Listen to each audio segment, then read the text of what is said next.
Sir Papa Dudut. Magandang araw po sa inyong lahat at sa mga kapwa ko kabarangay. Matagal na po akong taga-suporta ng Barangay Love Stories.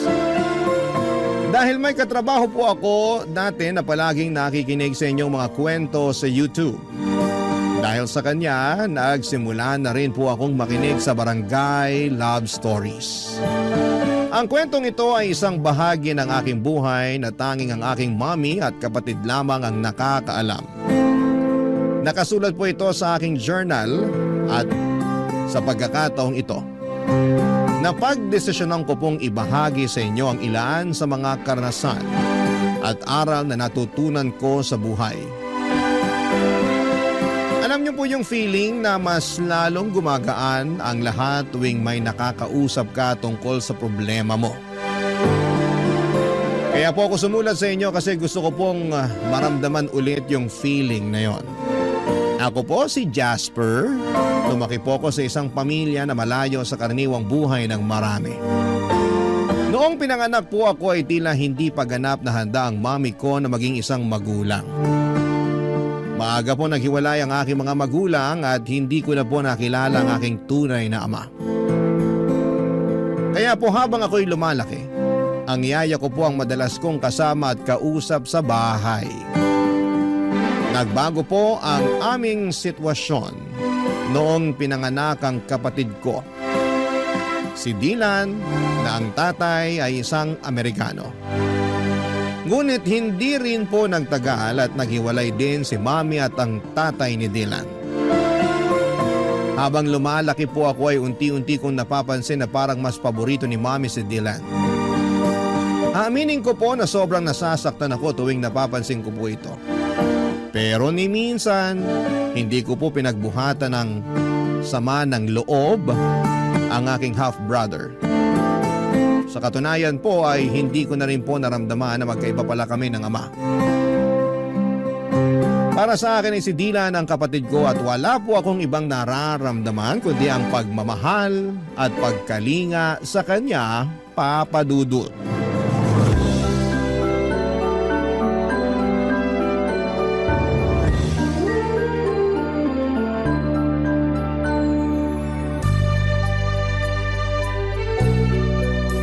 Ang tangos talaga ng ilong mo.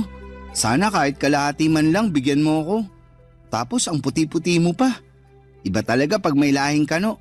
Mukhang naliligo kahit hindi naman talaga naliligo. Huwag mo nga akong simulan, kuya. Nagkakaganyan ka ng dahil lang sa ilong. Okay din naman yung ilong mo ah. Parang isda. Boneless. Ah, ganun ha? Dylan, ayaw ko sanang sabihin to sa'yo pero sa tingin ko ito na yung tamang oras para malaman mo ang buong katotohanan. Sana maintindihan mo na hindi madali sa akin na sabihin to sa'yo. 2 years old ka lang noon nung napulot ka ng kasambahay natin sa basurahan. Hindi alam ng kasambahay natin kung ano ang gagawin niya noong mga panahon na yun. Kaya si mami na ang nagpaubaya at nagpalaki sa'yo. Anong akala mo sa akin 5 years old? Hoy, lumang tugtugi na yan. Balikan mo na lang ako pag nakapag-isip ka na ng bago. Eto naman, di na mabiro. Nga pala, asan si mami? Namamalengke ata. Kanina pa wala dito yun. Ang sabihin mo, baka nagbubulakbol. Ang di ko rin kasi maintindihan dito kay mami. Para siyang teenager kung umasta. Kung yung ibang nanay dyan, sobra-sobra yung pag-aalaga at pag-aaruga sa mga anak nila. Tayo naman parating naiiwan sa bahay kasama yung maid. Di ko tuloy maiwasan mainggit dun sa mga kaibigan kong pinaghihigpitan ng mga nanay nila. Naku, bahala ako dyan. Huwag mo akong idamay. Ayokong paghigpitan ako, no? Tsaka isa pa, ayaw mo nun? Pwede tayong kumain at maglaro ng video games buong maghapon. Kung sa bagay, pero mas maganda sana kung may tatay tayong kasama dito, no? Ay, yang si mami talaga. Sana naman makahanap na siya ng matinong lalaki. Oo nga, di ko pa talaga nararanasan yung pakiramdam na magkaroon ng isang ama. Pareho lang naman tayo.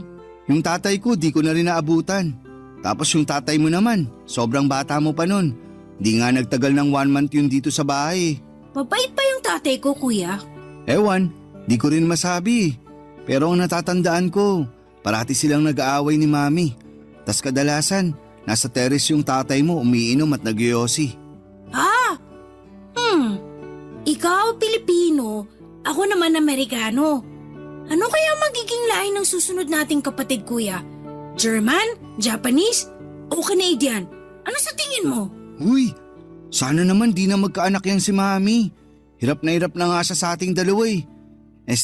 Sa akin nga lang pala siya nahihirapan. Ikaw ang paborito eh. Kumbaga sa internet, ikaw yung naka-bookmark na website. Tas ako yung parang advertisement sa video na pilit sinasara.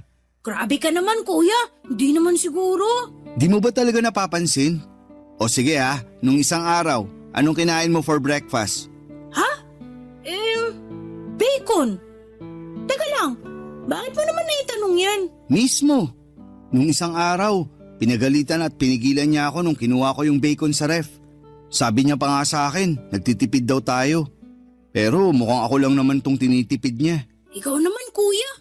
Nagkakaganyan ka ng dahil lang sa bacon. May longganisa naman sa ref eh. Yun na lang ang kainin mo. Ano ka ba? Hindi lang yun. Napapansin ko rin na siya yung palaging kumukuha ng report card mo. Pero yung report card ko, sa maid niya parati pinapaubaya. Hala, baka ampun ka nga.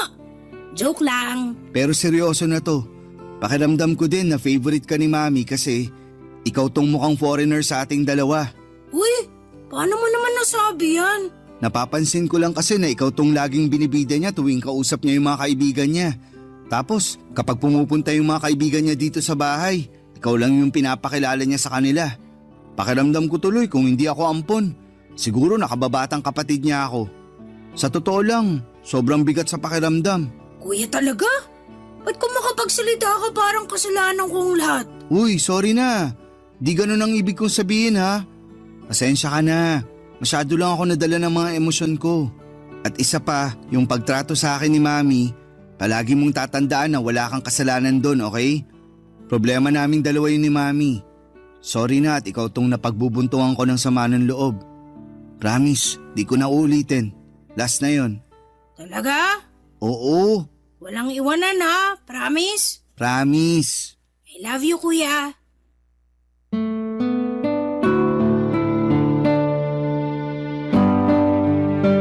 Ganyan kami ng kapatid ko, Papa Dudut. Laging nag-aasara, nag-aaway pero grabe. Sobrang mahal namin ang isa't isa. Kahit halos 6 na taon ang agwat ng edad namin, pakiramdam ko ay parang 1 taon lang ang pagitan namin. Siguro ay dahil alam naming pareho na kami lang din ang magtutulungan sa huli. Kasi tulad ng sinabi ko, si Mami palagi namang lumalabas. Tapos yung maid na lang yung nakakasama namin sa pang-araw-araw. Kaya kami ni Dylan magkasama sa lahat ng oras, pagkain, laro, problema. Lahat ng maliliit at malalaking bagay ay magkasama kami. Pero bigla po nagbago ang sitwasyon nang nakilala ni Mami si Nathan, isang French na hindi nagtagal ay naging boyfriend niya. Hindi ko talaga maintindihan yung nararamdaman ko ng mga panahong yon. Parang naghahalo-halo yung takot, pagwo-worry, at hindi ko alam kung matutuwa ba ako o mababahala. Sa totoo lang, sa pagkakakilala ko kay Mami, akala ko ay hindi rin magtatagal yung relasyon nila. Kasi hindi siya yung tipo ng tao na basta-basta magpapadala sa isang relasyon. Pero sa kabila ng lahat, at the end of the day ay masaya kami ni Dylan kasi naging mabait naman si Nathan sa amin. Hindi nagtagal ay nag-live-in na rin sila sa bahay na inuupahan namin. At doon ko na-realize na tila ba isang malaking pagbabago yung pagpasok niya sa buhay namin. Akala ko ay magiging one big happy family na kami. Yung tipong magkakasama kami masaya at walang sagabal. Pero laking gulat ko nang matapos ang 6 na buwan, may sinabi si Mami sa amin ni Dylan na talagang bumasag sa puso ko. Yung tipong hindi ko alam kung papaano tatanggapin. Kasi parang lahat ng pangarap at inaasahan ko ay bigla na lamang nawasak. Ipinagtapat ni Mami sa amin ni Dylan na balak niyang ikasal kay Nathan sa France. Nung una'y natuwa pa ako para kay Mami kasi syempre masaya akong makita siyang masaya. Lalo na't si Nathan naman ay naging mabait sa amin. Pero hindi yon ang talagang bumasag sa puso ko. Yung sumunod na sinabi ni Mami ang nagdulot ng pasakit na hindi ko alam kung papaano ko haharapin, Papa Dudut.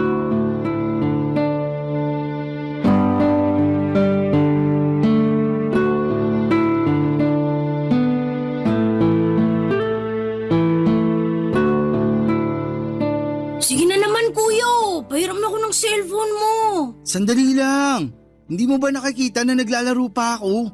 Manood ka na muna ng TV doon sa sala. Kanina ka pa naglalaro eh. Okay na yan. May kailangan Mami! tayong pag-usapan. Bakit? Ano po yun? Mukhang seryoso to ah. Patay. Kung may nabasag dito sa bahay, malamang kasalanan ni kuya yan. Basagin ko kaya mukha mo, gusto mo? Tumigil na nga kayong dalawa. Tungkol to sa napag-usapan namin ng Tito Nathan nyo. Bakit po? Magpapakasal na kami. At napagdesisyonan namin na doon na kami sa France magpapakasal. Ibig niyo po bang sabihin, sa ibang bansa na tayo titira? Astig! Sa wakas, makakakita na ako ng snow. At napagkasunduan rin namin ng Tito Nathan nyo na si Dylan na muna ang dadalhin namin. Ano? Dylan, lumabas ka na muna. Pero kuya, Sige na, please. Sige na anak, iwan mo na muna kami ng kuya mo. okay po.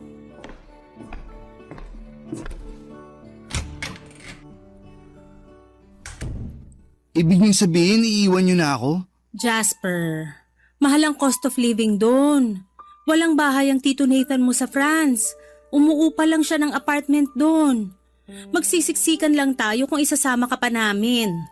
At isa pa, mas makakamura tayo kung dito ka na muna sa Pilipinas mag-aaral. Bakit pakiramdam ko na nagpapalusot lang kayo?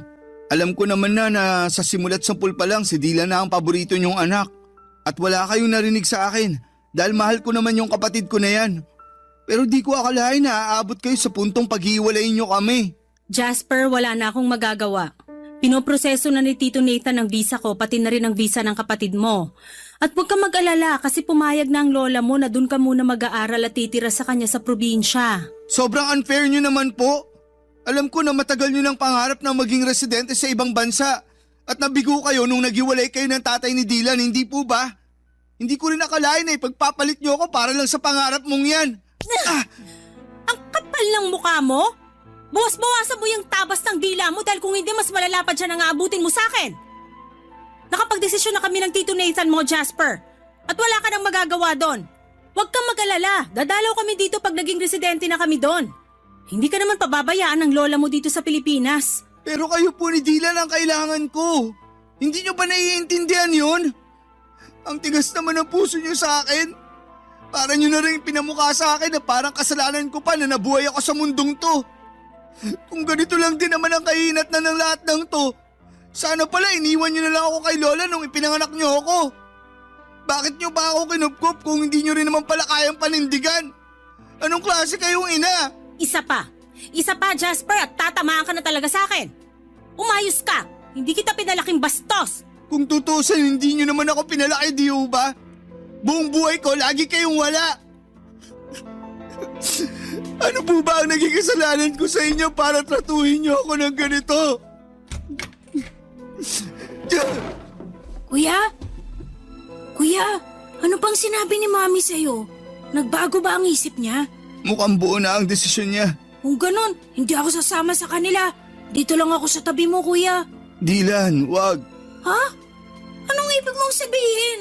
Mas magiging maganda ang buhay at kinabukasan mo pag sumama ka papuntang France. At dun, mararanasan mo na rin ang pakiramdam ng magkaroon ng isang buong pamilya. Kaya ipangako mo sa akin na magpapakabait ka dun, ha? Buong pamilya? Anong buong pamilyang pinagsasasabi mo dyan? Hindi ka nga kasama, di ba? Dylan, pinapangako ko sa'yo na magkikita pa tayo. Isipin mo na lang na pareho tayo nagbabakasyon sa ngayon. Susunod ako sa France at magsasama ulit tayo sa isang bubong, promise. Kuya, mamimiss kita. Ako rin.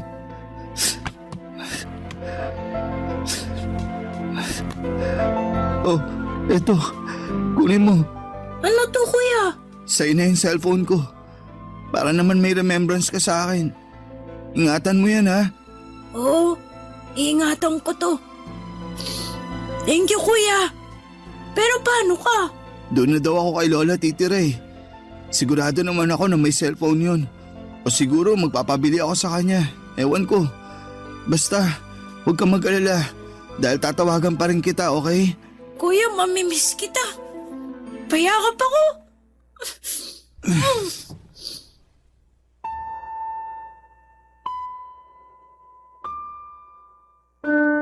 Papadudot, sobrang nasaktan ako sa naging desisyon ng nanay ko.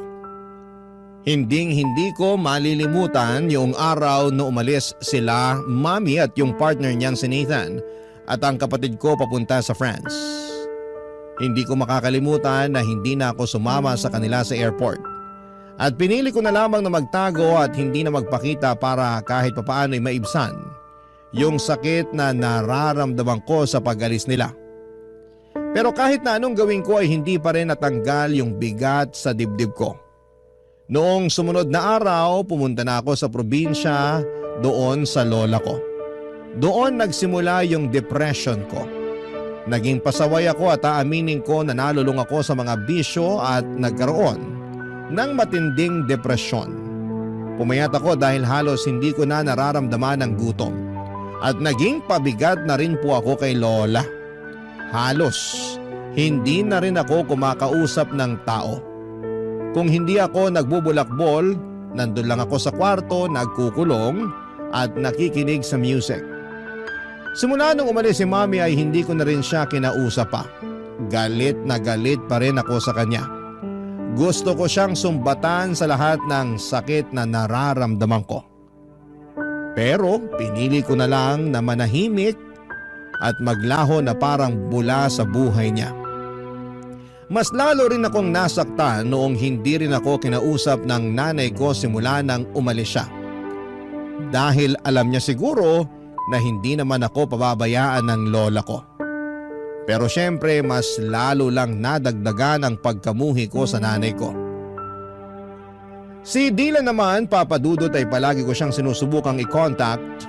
Noong unang araw niya sa France ay punong-puno ng messages yung phone ko mula sa kanya.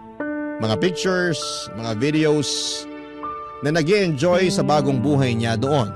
At parang bahagi ako ng mundo niya. Kahit malayo siya. Pero habang tumatagal ay mas kumonte yung mga mensahe niya.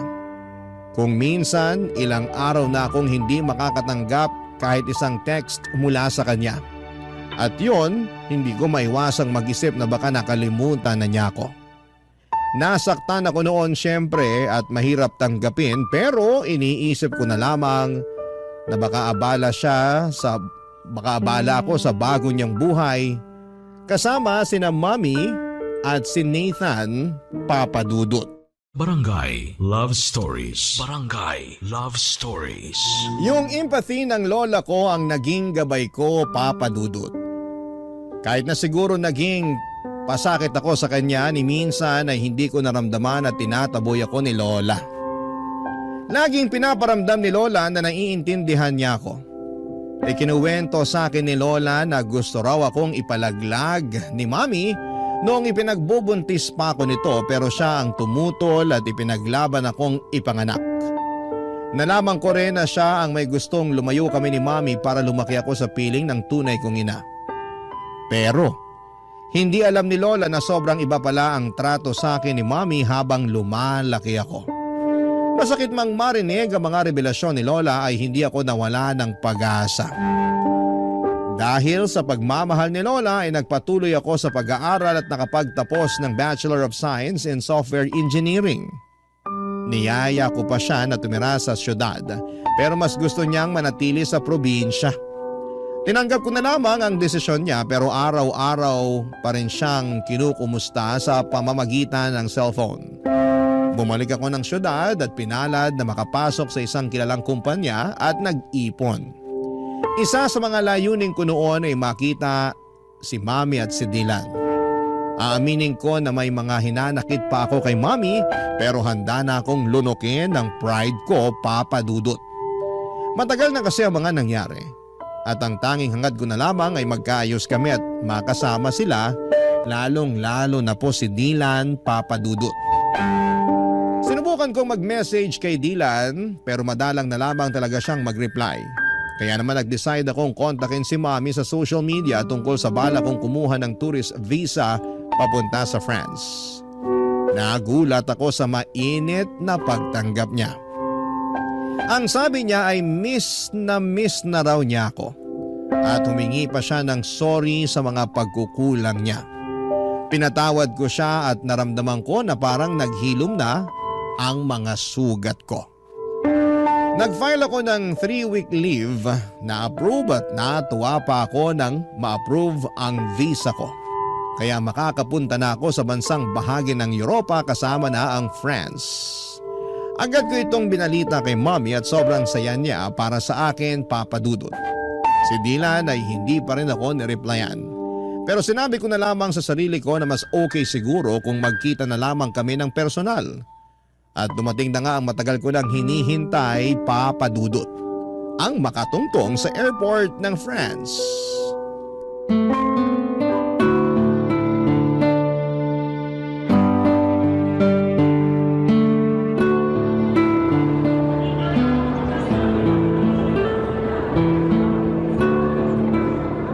Jasper! Mami! Dylan! Namiss ko kayo, sobra! Namiss ka rin namin, anak. Ang laki-laki mo na. Ito rin si Dylan, oh. Halos hindi ko na nga makilala. Mas matangkad pa siya sa akin. Huy, kumusta ka na? Namiss kita sobra. Ano ba? Nasasakal ako! Ay, sorry, pasensya ka na.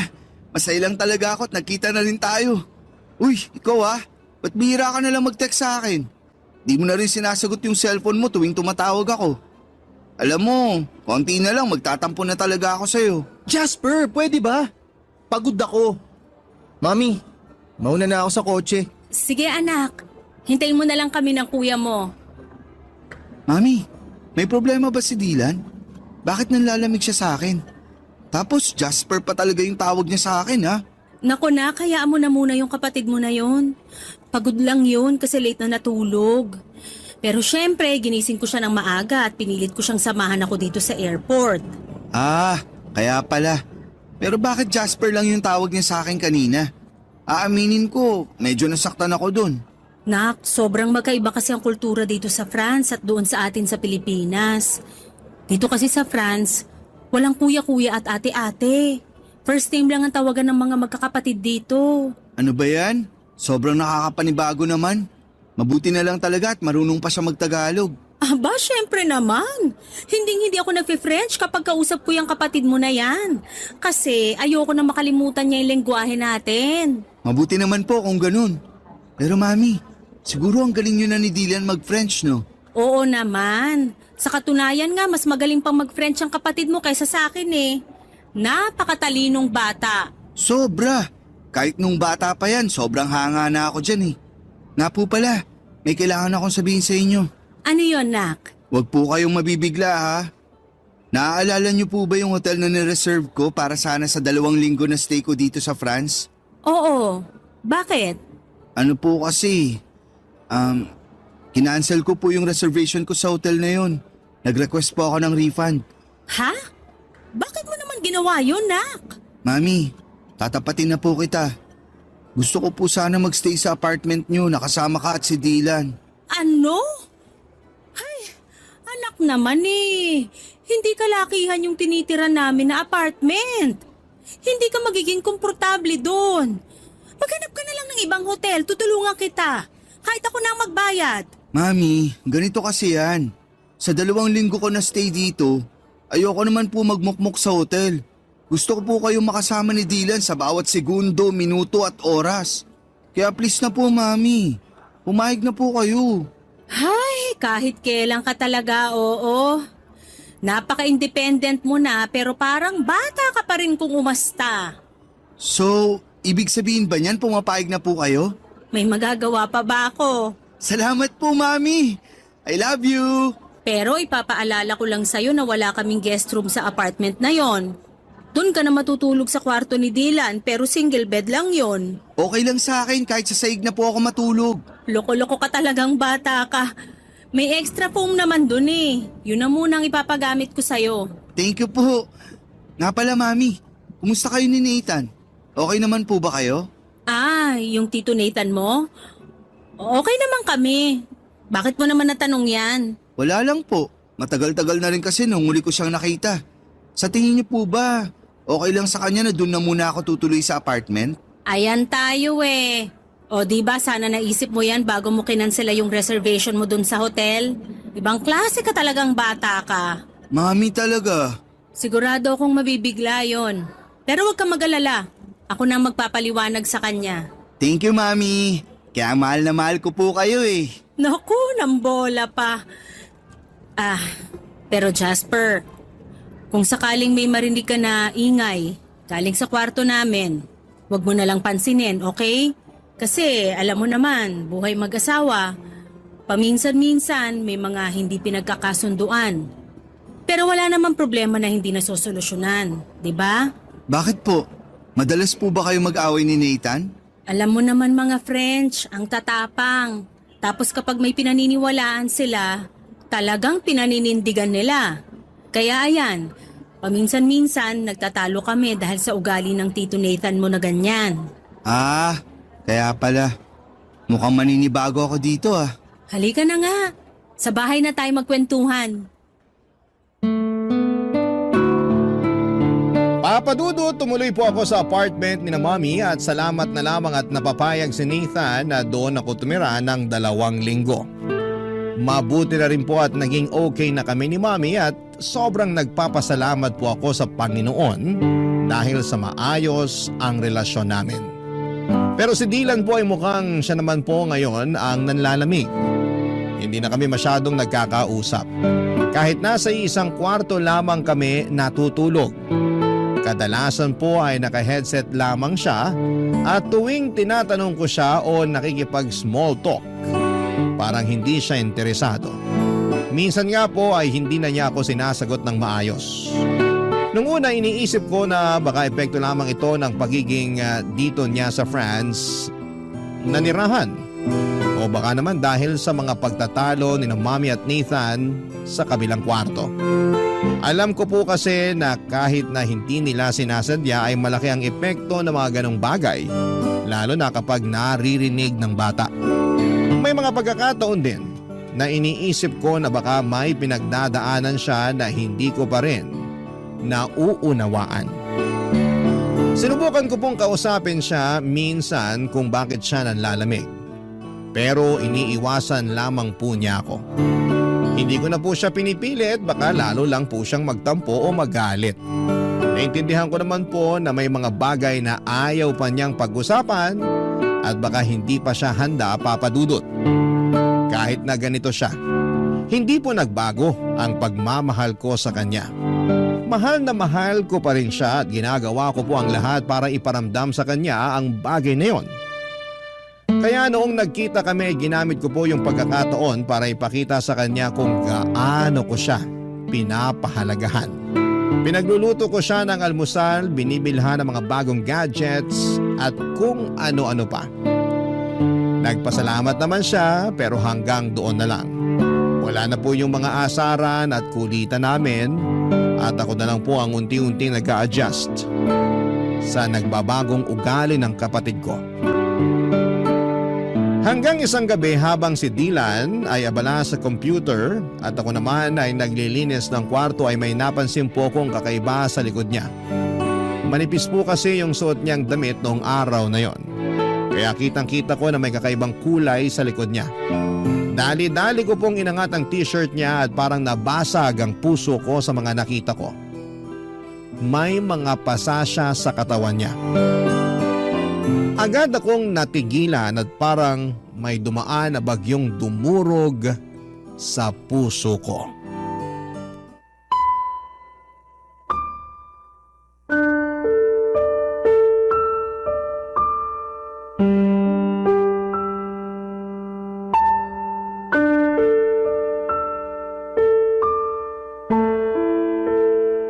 Dylan, ano yan ha? Ba't ang dami mong pasa? Ang OA mo naman, pwede ba huminahon ka? Wala to. Nadulas lang ako sa CR nung isang araw. Dylan, wag mo akong gawing tanga. Alam ko yung pinagkaiba ng pasa na galing sa aksidente at pasa na sinadya. Sino may gawa nito sa'yo ha? Magsalita ka. Ano bang pakialam mo, ha? Ipapaalala ko lang sa'yo, Jasper, hindi kita kapatid. Hindi tayo lumaki sa iisang bahay. At higit sa lahat, magkaiba tayo ng tatay. Kaya utang na loob, lubayan mo na ako, tigilan mo na yung pagpapanggap mo na concern ka sa akin. Seryoso ka? Talaga ba, Dylan? Ang sakit mo naman magsalita. Ganyan na ba talaga kasama ang tingin mo sa akin? Ni minsan hindi ko inisip na magkaiba tayo ng tatay. Simulat sa pool, kapatid na buo ang tingin at turing ko sa'yo. Ba't ka ba nagkakaganyan, ha? Ano bang nagawa akong kasalanan sa'yo para kamuhian mo ako ng ganito katindi? Nangako ka sa akin dati na susunod ka, di ba?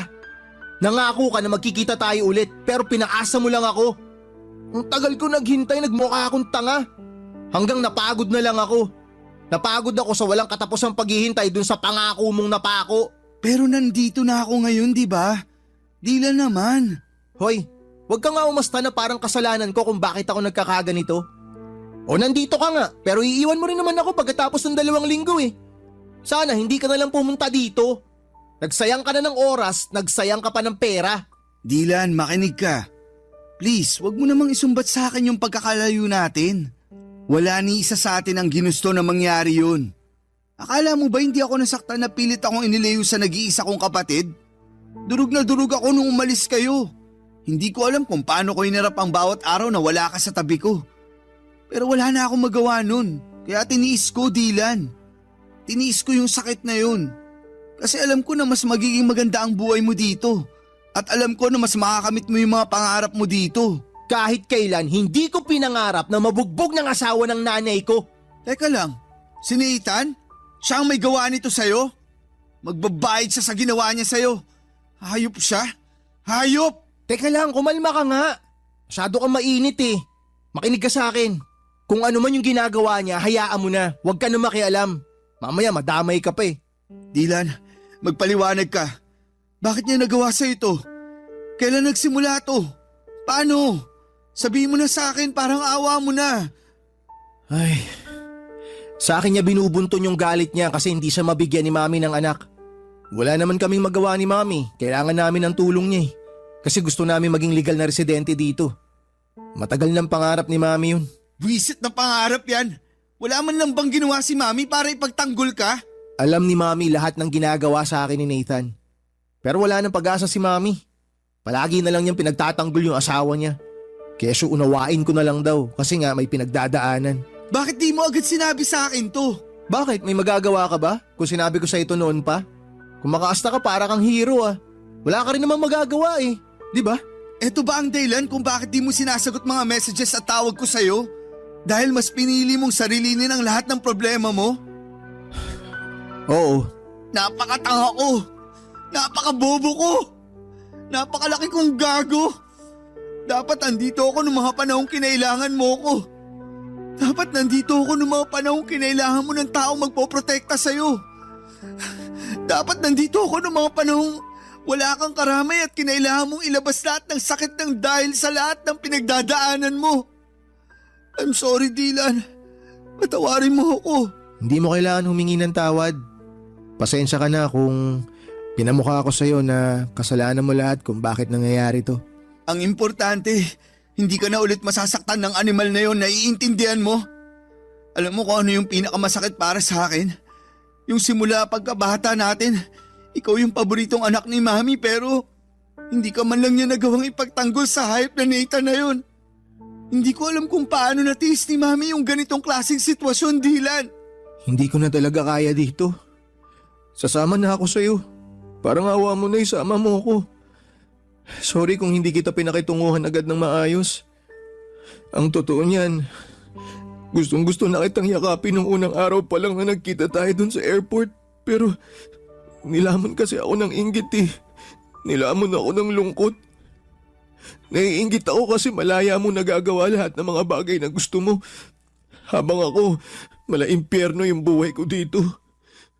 Kung akong papipiliin, mas gugustuhin ko na ako na lang sana'y naiwan sa Pilipinas eh. Dylan, alam kong alam mo na kung may paraan lang para pagbaligtarin ko ang sitwasyon nating dalawa. Matagal ko na yung ginawa. Mahal na mahal kita, kuya. Mahal na mahal kita, Dylan. Sobra. Huwag kang mag-alala.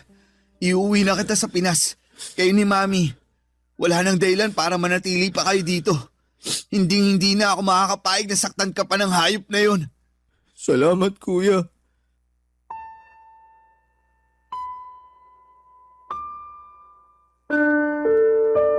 Sobrang gulo ng emosyon ko ng araw na yon, Papa Dudut. Hindi ko alam kung paano ko haharapin ang sinabi ni Dylan sa akin. Kung nung una ay pinapangarap ko pang magtagal sa bakasyon ko sa France, ngayon ay parang ang tanging hangad ko na lamang ay makaalis pabalik ng Pilipinas kasama ang nanay at kapatid ko. Kinausap ko si Mami noon at pinilit kong kumbinsihin siyang bumalik na sa Pilipinas kasama ko, pero tila baga nakatanim na sa isipan niya ang pangarap niyang maging residente ng ibang bansa. Pinagbantan niya rin ako na hindi ko raw pwedeng i-report sa authority ang kalaguyo niya dahil masisira daw lahat ng plano niya. Tinutulan niya ang tulong ko at sa mga mata niya ay parang isang malaking pagkatalo na lamang ang bumalik sa Pilipinas. Sobrang sakit ng pakiramdam ko. Kahit na anong pilit ko ay nagmatigas siya, Papa Dudut. Kitang-kita ko na ang toxic na ang relasyon nila ng asawa niyang Frances. Pero hindi pa rin siya tumitigil sa pangarap na makapagtuloy sa ibang bansa. Ang hirap, Papa Dudut. Ipinaglaban ko si Mami sa paulit-ulit na paraan, subalit sa kanya ay tila wala ng saysayang lahat. Kaya't gumawa ako ng paraan at sa huli ang tanging magagawa ko na lamang ay iligtas at dalhin si Dylan pabalik ng Pilipinas. Pagdating namin sa Pilipinas ay parang isang milagro. Ang dating pagkatao ni Dylan, pati na rin ang relasyon namin ay muling nabuhay.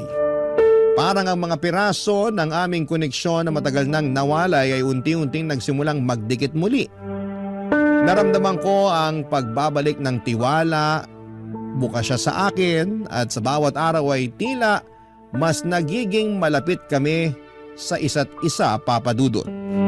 At ngayon dito na rin siya tumitira kasama ko sa kondo na inuupahan ko.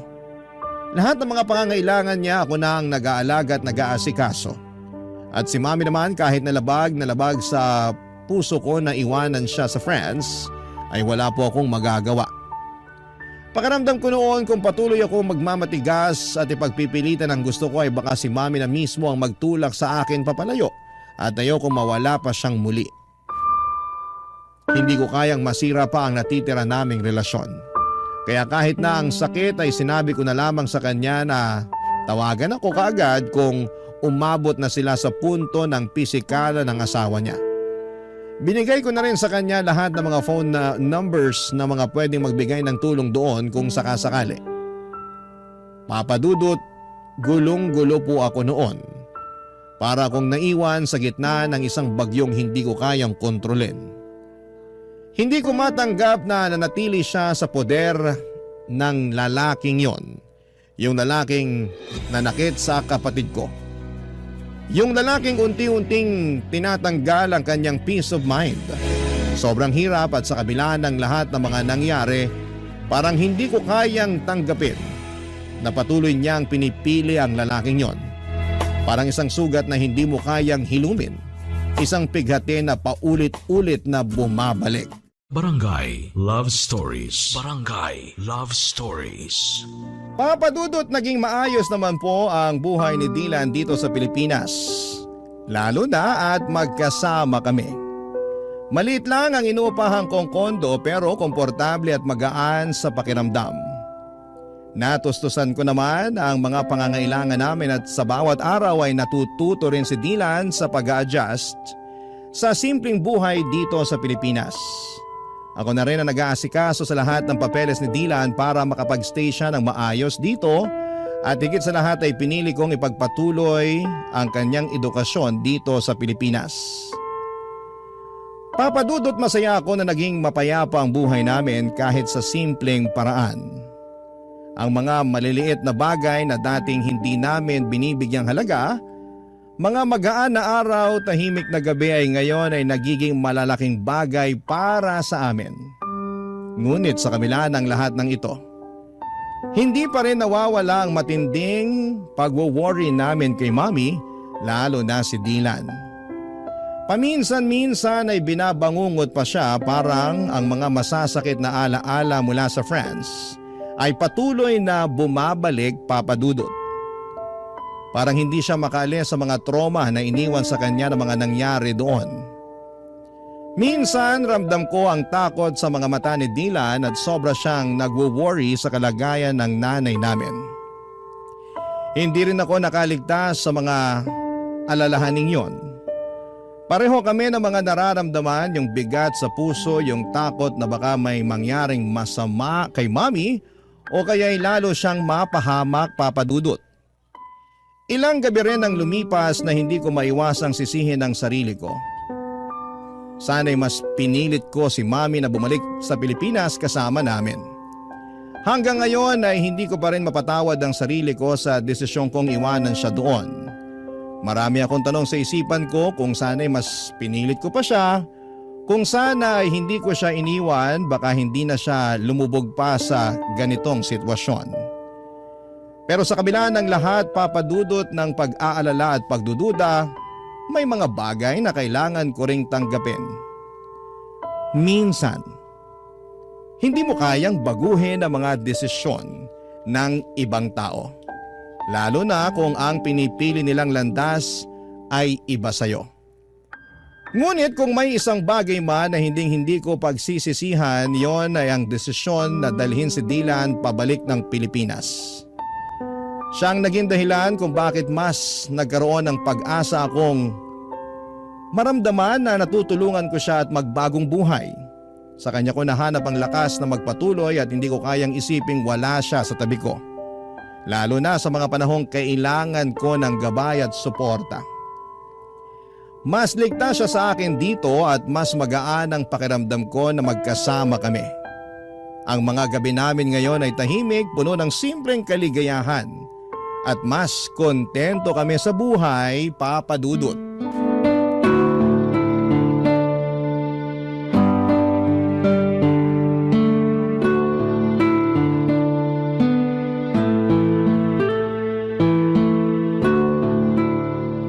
Kuya, Oh, Dylan, ano yun?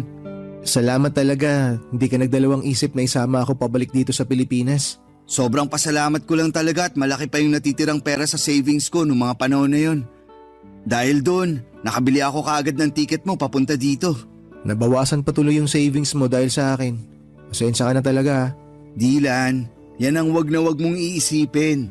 Yung pera, pwede ko ulit kitain yan. Pero hindi ko na mapapatawad ang sarili ko kung may mangyari pang masama sa'yo doon. Ang bait mo talaga kuya. Pero wag masyado ha. Baka kunin ka na ni San Pedro. Sira! Nga pala, kumusta pag-aaral mo?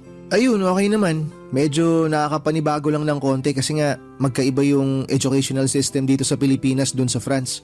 Pero huwag kang mag-alala. Makaka-adjust din ako dito. Ikaw pa ba? Mas matalino ka pa nga sa akin eh. Kayang-kaya mo yan. Sure yan. Sana nga. Ay, Uy, mukhang may iniisip ka ah. Anong problema? Okay ka lang? si Mami kasi. Hindi ko maiwasang hindi mag-alala sa kanya. Okay lang kaya siya dun? Baka sinasaktan na siya ng Nathan na yun. Nag-aalala din ako sa kanya. Pero parati naman kami nagtatawagan at mukhang okay naman siya. Ay, sana lang talaga okay siya ron.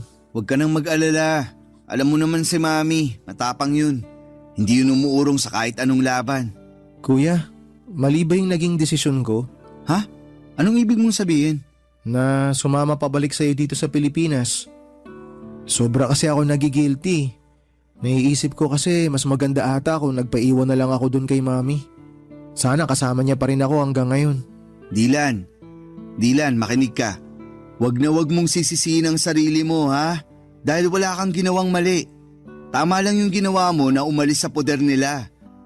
Ito ang lagi mong tatandaan. Hindi mo kailanman kailangang tiisin ang pang-aabuso ng isang tao sa'yo. Kung may choice ka para takasan at iwanan ang ganong klaseng sitwasyon, lagi mong pipiliin ang choice na yon. Naiintindihan mo ba yon? Si Mami ang mali dito, Dylan. Siya may kailangang baguhin.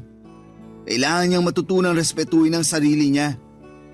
At kailanman, hindi ko maiintindihan kung bakit tinitiis siya ang lahat ng yun. Lahat ng sakit at lahat ng pang-aabuso para lang maging legal siya na residente. O teka kuya, kalma ka lang. Huwag ka masyado magalit. Siya na mismo ang nagpapahirap sa sarili niya. Hindi ko na talaga alam kung anong nangyayari sa kanya. Dylan, hindi niya nakikita na ang kalayaan at ang respeto sa sarili mas mahalaga kaysa sa papel na pinapangarap niya. Kuya, sa tingin mo, babalik pa kaya si Mami dito? Huwag kang mag-alala. Hindi ko titigilan si Mami hanggang sa makabalik siya dito. Ako na bahala doon ha. Mag-focus ka na lang sa pag-aaral mo. I'm sorry. Masyado ako nagiging emosyonal. May iba tayo. Sigurado ako matutuwa si Lola pag nakita ka niya. Pupunta tayo kay na Lola this weekend, okay? Sige, tara! Nakaka-excite! Baby pa ata ako nung huli ko nakita si Lola eh. Oo. Sigurado ako magugustuhan mo dun sa probinsya. Sariwang hangin, maraming puno, at higit sa lahat, walang traffic. Hindi na ako makapaghintay. Alam mo kuya, hindi ko akalain na darating pa pala tong panahon na to. Ako din, Dylan. Alam ng Diyos na ilang beses kong pinagdasal na sana magkita tayo ulit. At ngayon na magkasama na tayo, babawi ako sa napakaraming taon na nawala sa atin. Tama kuya, sangayon ako dyan. Pero alam mo, pwede ka namang bumawi sa akin ngayon eh. Bila mo ka ng bagong cellphone kuya, bawi ka na. Ayan tayo eh. Sige na kuya, ugod-ugod na tong phone ko eh. Ang bilis na malobat. Tsaka kailangan na talagang palitan. Kuya, please naman. Bila mo na ako ng bago. Ay, sige na nga. Buksan mo yung drawer ko. May cellphone ako doon na hindi ko na masyadong nagagamit. Sa'yo na yun. Nice! Salamat kuya, the best ka talaga. Ayos, may bago na akong cellphone. Ay kuya, sandali lang. Diyan ka lang ha, may papakita ako sa'yo. Ano yan? Oh, naalala mo pa ba to? Teka lang. Ito yung bigay ko sa'yo na cellphone bago ako pumunta ng France ha. Buhay pa pala to? Oo kuya, talagang tinago ko na maigi to. Medyo matagal-tagal ko nang hindi nagagamit kasi sobrang luma na. Pero inalagaan ko to. Grabe! Hindi ko akalain na naitabi mo pa pala yan. Akala ko matagal nang nasira o nawala yan eh. Kasi tong cellphone na to, hindi lang basta gamit to. Ito yung alaala na naitago ko na kahit na malayo tayo sa isa't isa, kahit na anong mangyari, may mga bagay na hindi talaga magbabago. Dylan, thank you at hindi mo kinalimutan ang pagiging magkapatid natin. Salamat din kuya. Kasi dahil sa'yo, natutunan ko kung paano maging matatag. Ikaw rin yung nagturo sa akin kung paano lumaban. Kung wala ka, baka hindi ko rin nahanap yung lakas para makausad ako sa mga nangyari. Na-realize ko rin na walang laban ang hindi natin kayang pagtagumpayan basta magkasama tayo. Ikaw talaga. Isa na lang at maniniwala na talaga ako sa'yo. Kanina pa tayo nagdadramahan dito eh. Pahag na nga lang. I love you kuya. Love you too. Sa mga panahong yon, Papa Dudo, talagang naghilom ang mga sugat namin ni Dylan. Mas naging matatag ang aming pagsasamahan bilang magkapatid. Tahimik na ang buhay namin at sa wakas ay nakaramdam kami ng kapayapaan, isang uri ng katahimikan na matagal na naming hinahanap.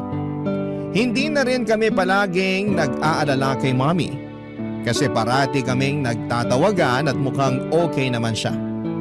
Kahit nasa malayo siya, pero kahit na medyo mas tahimik na ang lahat, hindi ko pa rin kayang alisin sa puso ko ang pag-asa na balang araw ay ilalayo ko si Mommy sa kinakasama niyang French. Hindi ko talaga kayang patawarin ang ginagawa ng asawa ni Mommy sa kapatid ko. At kahit gaano kalayo or katagal ay hindi ko pa rin makakalimutan ang lahat ng sakit na idinulot niya sa aming pamilya. Masaya na rin ako na parang hindi ko na masyadong napapansin na may trauma pa si Dylan. Hindi na kagaya ng mga unang araw niya dito sa Pilipinas na talagang kitang-kita ko sa mukha niya ang mga bakas ng sakit at takot na iniwan ng asawa ni Mommy. Mga emosyon na parang hindi matitinag. Pero kahit na parang mas okay na siya ngayon, minabuti ko pa rin na dalhin siya sa isang psychologist. Kailangan niyang mailabas ang lahat ng mga negatibong emosyon na naipon niya mula sa mga pinagdaanan niyang trauma. Gusto kong matulungan siya na maghilom ng buo at sana'y magkaroon siya ng lakas natanggapin lahat ng mga nangyari at makapagsimula ng panibagong kabanata sa buhay niya. Masaya na ako sa takbo ng buhay namin, Papa Dudut. Wala po akong naging problema sa trabaho at si Dylan sa wakas ay nakakapag-adjust na rin sa buhay niya sa school dito sa Pilipinas. Gumagala kami tuwing weekends at doon kami nakakahanap ng bonding, mga simpleng bagay pero puno ng halaga. Bawat araw na magkasama kami tila ba mas napapalalim ang aming samahan bilang magkapatid at natututo kami na mas marami ng bagay tungkol sa isa't isa. Akala ko ay magiging ganito na lang ang cycle ng buhay namin, tahimik, masaya at magkasama. Hanggang isang araw, may narinig kaming katok sa pintuan ng kondo namin, Papa Dudut.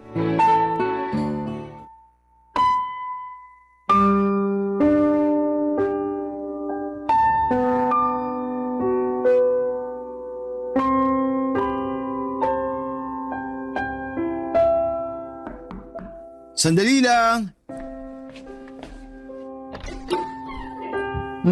Mami? Mga anak! I'm so sorry! I'm so sorry! Ang tagal kong hinintay ang araw na to. Teka, Mami, paano nyo nalaman yung address dito? Binigay sa akin ng lola niyo ang address niyo. Pasensya na kayo kung hindi ko sinabi na dadating ako kasi sa totoo lang, hindi ko alam kung may mukha pa akong ihaharap sa inyo. Naging makasarili ako. Ako ang dahilan kung bakit tayo nagkawatak-watak. Makinig ho kayo. Tapos na po yun. Hindi nyo na kailangang isipin yun. Ang importante, nandito na po kayo. Hindi ako naging mabuting ina dahil lang sa kagustuhan ko na umasenso at manirahan sa ibang bansa. Naging unfair ako sa inyong dalawa. Mga anak, I'm so sorry. Sising-sisi na ako sa mga naging desisyon ko sa buhay. Mami, wag nyo nang isipin yun. Okay na po tayo. Hindi nyo po alam kung gaano kami kasaya ni Kuya ngayon na nandito na kayo. Tsaka ang mas mahalaga ngayon, Mami, kumpleto tayong tatlo. At mas matatag na tayo ngayon. Tama po si Dylan. Hinding-hindi na po tayo magkakaiwalay ulit. Lahat ng pagkakamali ko, lahat ng sakit na naidulot ko sa inyo, parang isang malaking kasalanan na hindi ko na kayang itama. Walang kapatawaran yung ginawa ko sa inyo, mga anak. Mami, napatawad ka na namin ni Kuya. Matagal na. Hindi ko alam kung paano ko mapapalitan yung panahon na nawala sa atin. Pero kung may pagkakataon pa, babawi ako sa inyong dalawa. Ang importante po, narito tayo ngayon. At nandiyan kayo sa tabi namin. Hindi na natin may babalik ang nakaraan pero sigurado ako na mas marami pang magagandang bagay na mangyayari. Lalo na ngayon na magkakasama na tayo. Salamat mga anak. Hindi ko alam kung anong ginawa ko para maging deserving pa ako ng pagmamahal nyo. Pero sobrang nagpapasalamat ako na may pagkakataon pa akong magbago at maayos ang lahat. Sobrang bigat ng kasalanan ko sa inyong dalawa. Mami, mahal na mahal ka po namin. Dylan, nagbulag-bulagan ako sa mga ginawang kahayupan sa iyo ni Nathan dahil lang sa pagmamahal ko sa kanya at sa kagustuhan ko na maging legal na residente. Naging impyerno ang buhay mo dahil hinayaan ko siya sa mga ginawa niyang kawalangyaan sa iyo, anak. Hindi mo deserve lahat ng nangyari sa iyo. I'm so sorry. Mami, aaminin ko po. Sobra ako nasaktan nang malaman ko na sinasaktan ni Nathan si Dylan. Akala ko po kasi nun, mas magiging ligtas si Dylan sa inyo. Lalo na siya yung paborito niyong anak kahit noon pa man. Huwag niyo po sanang mamasamain pero wala naman pong problema sa akin kung siya ang paborito niyo. Ang sa akin lang po, sana pinrotektahan niyo siya laban sa hayop na yun. Pero sa sobrang dami na nang nangyari, hindi ko na po kayang magtanim ng sama ng loob laban sa inyo. Masaya lang po ako ngayon at ligtas kayo. Jasper, sobrang laki ng kasalanan ko sa iyo, anak. Nagkulang ako bilang nanay mo at hindi ko naparamdam sa iyo yung pagmamahal na karapat dapat mong matanggap mula sa isang ina. Anak, maraming salamat dahil sa kabila ng lahat hindi ka nagdalawang isip na tulungan ang kapatid mo. Sobrang nagpapasalamat ako at nilayo mo siya kaagad sa malaimpyernong lugar na yon. Bakit, Mami? Ano nangyari? Nahuli ko si Nathan na ng bababae. Tapos nung kinumpronta ko siya tungkol dito, nagwala siya at muntik na niya akong mapatay. Sinira at binasag niya rin lahat ng mga natitirang gamit sa kwarto ni Dylan. Hindi ko lubos maiisip na baka nasaktan niya ng husto yung kapatid mo kung hindi mo siya sinama pa uwi dito sa Pilipinas. Napakawalang hiya niya. Mami, please sabihin niyo sa akin na pinakulong mo na ang hayop na yon. Anak, hindi ko na kaya na makita pa ang pagmumukha niya. Sa mga panahong yon, na-realize ko kung gaano kabigat at katindi ang pagkukulang ko sa inyong dalawa. Wala na akong ibang inisip ng mga panahon na yun kung hindi ang makabawi sa inyong dalawa. Kaya ginamit ko yung natitirang pera ko para makauwi dito sa Pinas. Mami, kailangan nyo na siyang hiwalayan ng tuluyan. Ayoko na magkaroon pa kayo ng kahit na anong ugnayan sa kanya. I-delete nyo na yung phone number niya sa phone nyo. I-block nyo siya sa lahat ng social media. Baka masundan niya tayo dito tapos saktan na naman niya ako. Ayoko na ng ganun, Mami. Hindi ko na kaya. Dylan, makinig ka sa akin. Wala nang mananakit sa'yo dito. Ligtas ka na sa poder namin. Hindi na ako makakapayag na may manakit pa sa'yo. Anak, makinig ka sa kuya mo. Hindi ka namin pababayaan. Mamamatay muna ako bago ka pa niya masaktan uli. Naiintindihan mo ba yon? Kuya, Mami, mahal na mahal ko po kayo. Mahal ka rin namin, Dylan. Huwag ka mag-alala, anak. Magbabago na ang lahat simula sa araw na to. Hindi na tayo maghihiwalay.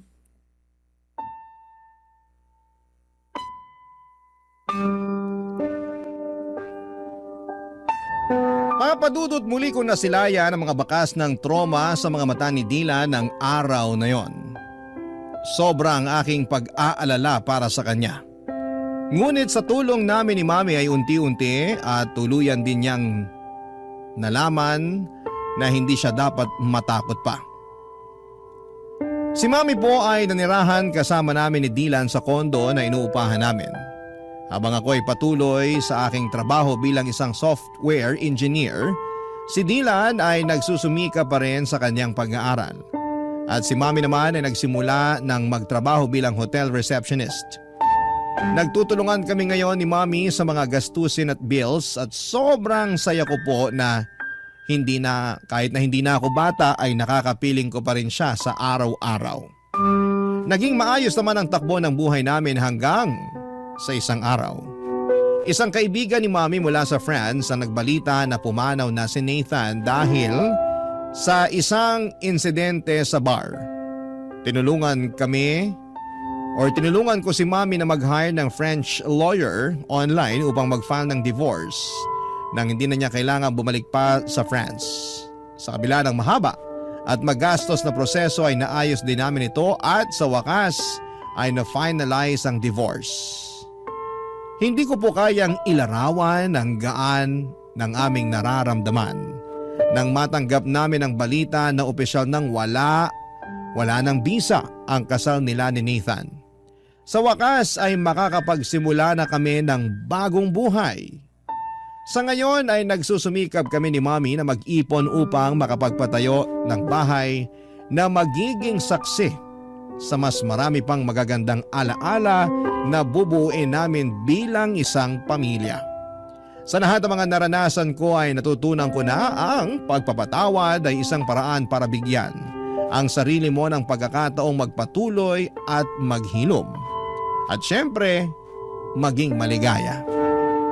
Lubos po ako nagpapasalamat sa Diyos dahil hindi niya ipinagkait sa akin ang pagkakataong muli kong makasama ang pamilya ko. At sa wakas ay masasabi ko na rin na ang mga sugat ng nakaraan ay tuluyan ng nagsara at naghilom. Kung sakali man po na matanggap ninyo ang aking liham ay nais ko po sanang magpasalamat sa inyong oras at atensyon sa aking kwento. Dear Papa Dudut, pangarap ko na talagang magkaroon ng sariling pamilya simula noong dalaga pa lamang ako. At gusto ko na ang mapangasawa ko ay hindi taga sa amin sa Isabela. Kaya nga nung nauso po ang Facebook, kung sino-sinong lalaki ang kinausap ko para makipagkilala. Karamihan ay mga taga Maynila. Meron din namang mga taga Rizal at Batangas, pero wala naman akong sineryoso sa kanila dahil patapos pa lamang ako sa high school ng mga panahong yon.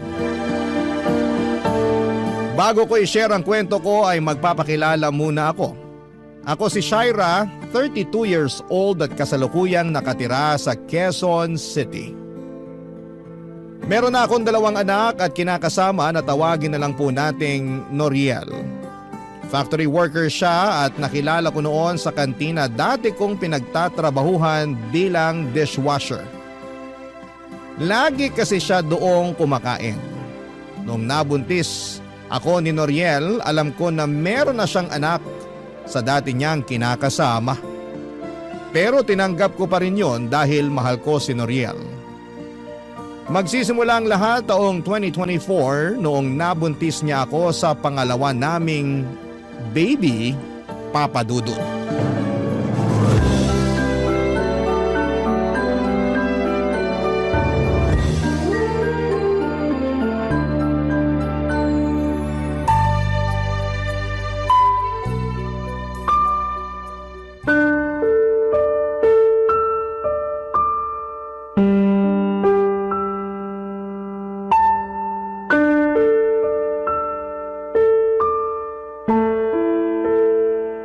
Kamusta? Anong resulta? Ayan o, tignan mo. 2 guhit? Ibig sabihin buntis ka, sweet cake ko! Huwag mo nga akong tawagin ng ganyan, naiirita ako eh. Naiirita ka kasi buntis ka? Oo, Bakit? Blessing kaya yan. blessing nga pero kapapanganak ko pa lang, di ba? 3 buwan pa lang yung panganay natin tapos nabuntis mo na naman ako. Dumidede pa nga sa akin yung anak natin. O ano naman? Anong ano naman? Natural, mabubuntis ka kasi may nangyayari sa atin. Oo nga, pero sabi ko di ba ayoko pang magka-baby tayo. Labo mo naman eh. Di mo kasi naiintindihan. Lalo hindi ikaw ang nagbubuntis. Hindi talaga, dahil trabaho niyo mga babae ang magbuntis. Di ka na talaga naawa sa akin, no? Alam mong hirap na hirap ako nun sa pagbubuntis sa panganay natin. Tapos binuntis mo na naman ako. 3 buwan pa lang walang nangyayari sa atin, tapos init na init ka na dyan. Ilang beses ko nang nasabi na hindi pa ako handa. Na ayoko pa. Lalo pa dumidede pa yung panganay natin pero hindi mo ako pinakinggan. Tinuloy mo pa rin. Ginalaw mo pa rin ako kahit labag sa loob ko. Pinagbigyan kita pero nakiusap ako na wag mo akong bubuntisin pero hindi ka nag-ingat. Hindi ko nakasalanan yun. Sana uminom ka ng pills para hindi ka mabuntis. Tapos ako ngayon sisisihin mo. Ayos ka rin talaga eh. Uminom naman ako pero ang daming komplikasyon sa akin. Diba sabi ko naman sa'yo yun? Grabe ang sakit ng ulo ko, kulang na lang iuntog ko sa pader para lang mawala. Hirap pa ako makatulog sa gabi at kung ano-ano pang pangit na bagay yung mga naiisip ko. Dagdagan mo pa yung puyat sa pag-aalaga sa anak natin at mga gawaing bahay. Inggit na inggit nga ako sa'yo kasi palagi na lang mahimbing ang tulog mo sa gabi.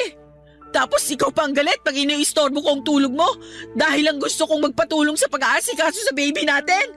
May trabaho pa kasi ako kinabukasan nun. Ikaw kaya pumasok na puyat, sige nga. Di mo kasi alam na bantay sarado kami ng bisor namin. Bawal aantok-antok sa production. Kaunting mali mo lang, siba ka. At yun ang iniiwasan ko dahil kawawa tayo. Sana naisip mo man lang yun.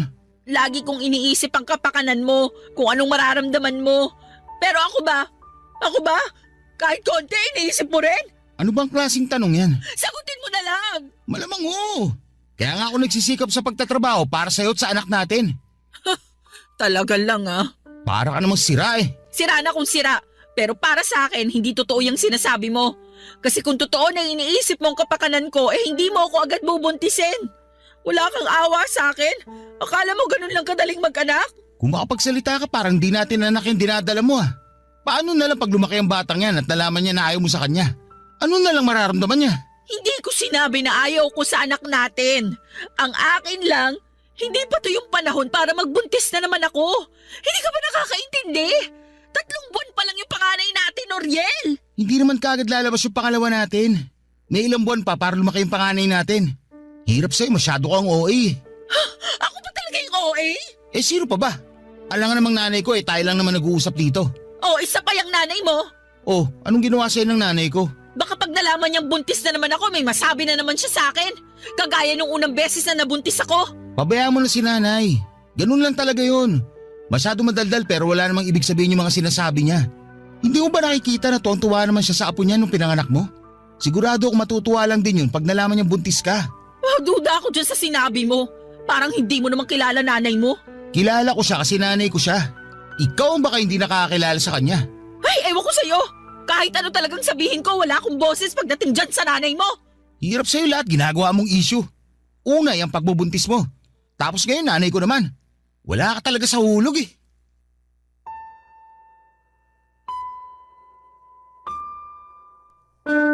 Papadudo 2023 nang nagkakilala kami ni Noriel. Noong taon ding yon ay nabuntis niya ako sa panganay namin kaya nagsama kami sa iisang bubong. Bale, tumira kami sa bahay nila sa Quezon City kasama ang nanay niya. Pero bago yung taong 2016 nang kinuha ko ng tiyahing kong tagaluto sa naturang kantin kung saan kami nagkakilala ng kinakasama ko. Siyempre excited ako noon dahil ang nasa isip ko ay pagkakataon ko na para matupad ang pangarap kong makapag-boyfriend ng taga-syudad. Alam ko na hindi ko dapat priority ang paghahanap ng karelasyon dahil mahirap lang ang buhay namin sa probinsya noong araw. Ni hindi na nga ako nakatungtong sa kolehiyo kahit gustuhin ko pa. Pero lahat ng mga kapatid ko ay meron ng asawa at sariling pamilya. Ako ang bunso sa aming 5 at matagal nang hiwalay ang mga magulang namin. Laking lola kami pero namatay na rin siya noong 2016 kaya nga tuwang-tuwa ako nang papuntahin ako sa Maynila ng tiyahin ko para magtrabaho dito. Palagi akong pinagsasabihan ng tiyahin ko na mag-ipon ng pera para may panggastos ako sa oras ng pangangailangan. Pero hindi ko yon masyadong iniintindi, Papa Dudut. Noong naranasan ko na kasing sumweldo ay naging magastos po ako. Tapos kung sino-sino pa ang dinidate kong lalaki na nakikilala ko lamang online. Kaya nga may reputasyon ako na maharot sa mga mata ng tiyahin ko. Pero hinayaan na lamang nila ako dahil nasa tamang edad na raw ako. Kaya nga noong nabuntis ako at nagsama kami ni Noriel, ay hindi ako makareklamo ng todo sa kanya tungkol sa estado ng buhay namin. Noong isang beses kasi na nagsabi ako sa kanya ay sinisi lamang niya ako dahil masyado raw akong mapusok at hindi marunong makinig sa kanya. Na kung humanap lang daw ako ng lalaking marunong magdala ng pamilya ay hindi ko marananasang mas maghirap pa. Kaya nga wala na akong nagawa kundi ang pangatawanan na lamang ang bunga ng mga naging desisyon ko, Papa Dudut. Ewan. Hindi yata talaga ako siniswerte sa buhay lalo na sa kinakasama at dumagdag pa sa stress ang nanay niya na palagi akong inaaway kahit na wala naman akong ginagawang masama sa kanya, Papa Dudut.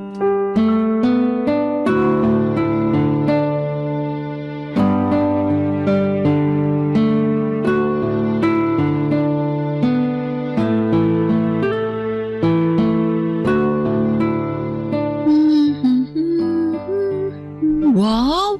Ang cute naman ng damit ng baby niya. Kaninong baby niya? Kayo po pala, Nay. Oh, ako nga. Bakit kumakaano ka naman dyan eh? Akala mo nakakita ka ng maligno. Hindi naman po sa ganon. Nagulat lang po talaga ako sa pagdating nyo. Paano hindi ka magugulat? Tutok na tutok ka dyan sa cellphone. Kulang na lang idikit mo yung mga mata mo dyan. Sobra naman po kayo. Ako pa ang sobra. Kanina ko pa napapansin na babad ka dyan sa cellphone mo eh. Kumakaasta ka, akala mo wala kang inaalaga ang anak ka. Ngayon lang naman po ako nag-cellphone. Yung anak ko naman po natutulog sa duyan sa kwarto. Hindi ko naman po sinara ang pinto para tanaw ko at mabilis kong mapuntahan. Lumabas lang po ako ng kwarto saglit para kumuha ng tubig na maiinom sa ref. Tapos nag-cellphone ka na dyan bigla. Nag-chat din po kasi yung tiyahin ko. Kinukumusta ako kaya nireplyan ko lang. Nag-chat daw. Maniwala sa'yo. Ay kung gusto niya tingnan niyo pa po tong cellphone ko, kausap ko po yung tsahin ko. Oo na. Pero may pasabi-sabi ka pa dyan na cute ng damit ng baby. Pinag-uusapan niyo rin ba ng tita mo yun? Ay, yun po ba? Hindi po. Nakita ko lang sa Facebook nung nagbukas ako ng account. Sinasabi ko na nga ba Puro ka Facebook. Wala naman po sigurong masama doon, lalo't ngayon lang naman ako nag-Facebook, Nay. Kahit ano pang sabihin mo, hindi maganda sa isang nanay na katulad mo yung puro ganyan ang inaatupag.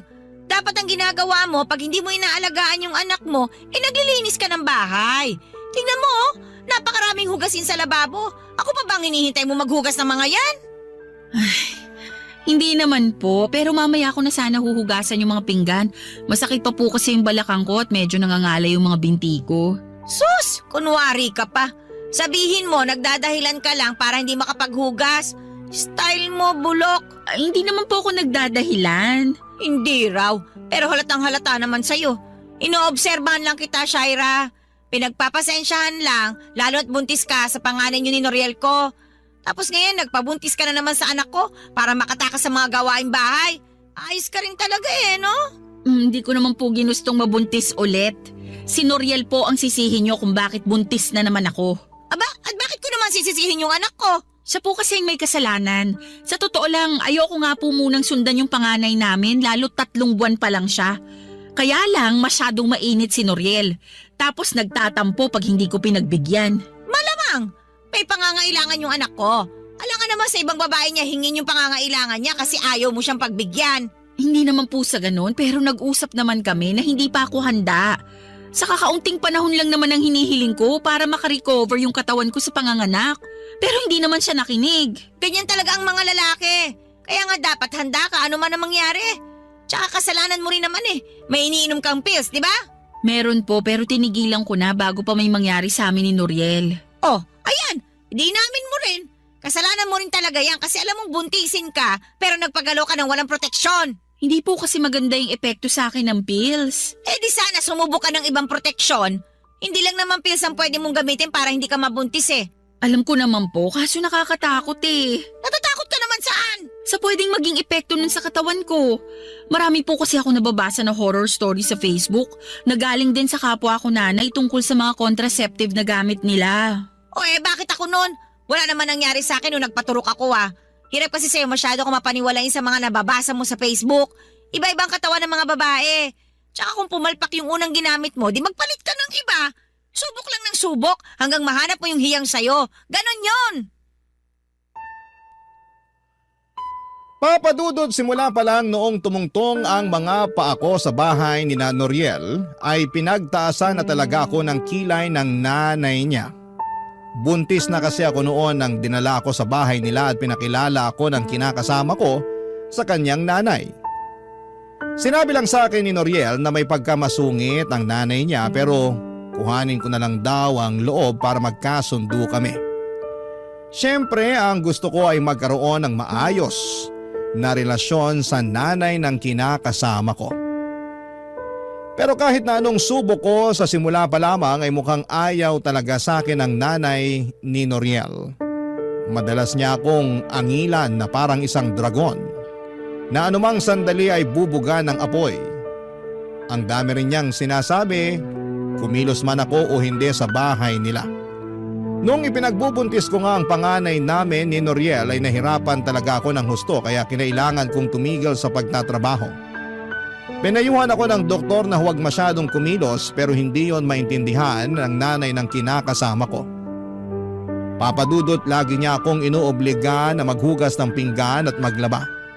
Kasi nakikitara lang daw ako sa pamamahay nila. Yun din ang rason kung bakit takot na takot akong magbuntis sa pangalawa namin. Bagay na hindi naman maintindihan ni Noriel na mga panahong nagsasama kami sa bahay nila, Papadudot. Barangay Love Stories. Barangay Love Stories. Papadudot may 6 na taong gulang na anak si Noriel sa dati niyang kinakasama na sinusuportahan din niya ng mga panahong yon. Kaya ang maliit niyang sweldo mula sa pagpa-factory worker ay nahati sa anak niya sa una at sa amin. Bilang ako ang babae ay sa akin nakatoka ang pagbabudget kaya masasabi kong mas madalas pa kaming kapusin kesa nakakaluwag. Ewan. Pero kahit na anong gawin kong paghihigpit ng sinturon ay hindi talaga kami makaahon pabadudot. Kaya naman takot na takot akong magbuntis noon dahil sigurado na lalo kaming malulubog sa kahirapan. Alam ko naman sa sarili ko na mahal ko si Noriel, kaya nga lang ay lagi kong sinasabi sa kanya ang mga pangarap ko at gustong mangyari sa pamilya namin. Nagkasundo pa nga kami na kapag malaki-laki na ang panganay namin ay babalik na ako sa pagtatrabaho para makatulong sa kanya. Kaso'y nabuntis niya ulit ako nang wala sa oras. At kailangan na lang naming pangatawanan ang magiging baby namin habang nagpapatuloy sa buhay papadudot. Pero aminado ako na may mga gabi pa rin na binabagabag ako ng aking mga takot para sa magiging buhay namin sa hinaharap.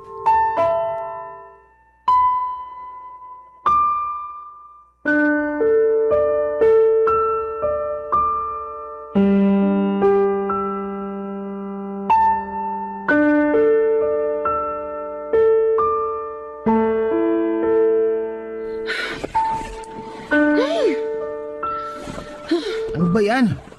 Kanina ko pa naririnig yung pagbubuntong hininga mo ah. Kita mo natutulog na yung tao eh. Sana all natutulog. Ako rito hindi pa eh. Kasalanan ko ba yon? Pikit mo ang mga mata mo. Kung ganun lang kadali yon, sana kanina pa ako tulog. Ano ba kasing problema mo? Ikaw ang problema ko.